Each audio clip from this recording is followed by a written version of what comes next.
маҳаллӣ ташкил карда шуд ва ташрифҳои хонагӣ ба 700 000 расид ки ин нишондиҳандаҳои беҳтарин мебошад. дар ҳудуди ноҳияи рӯдакӣ 19 марказҳои саломатии деҳот аз таъмири капиталӣ бароварда шуданд.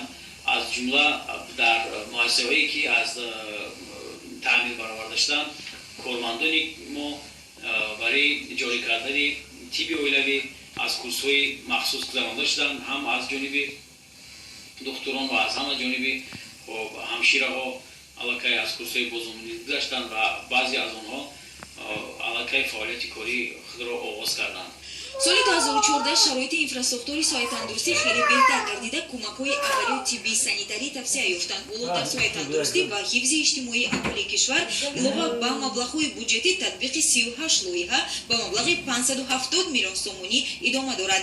ворид намудани таҷҳизоти муосир ва технологияҳои замонавӣ боиси беҳтар шудани сифати ташхис, муоина ва табобати беморон гардидааст. дар ноҳияи рӯдакӣ барои беҳтар ва бо сифати баланд хизматрасонии тиббӣ тамом чораҳои зарурӣ андешида мутахассисони ҷавобгӯ ба талаботи замон пас аз такмили ихтисос ба беморон хизмат мерасонанд.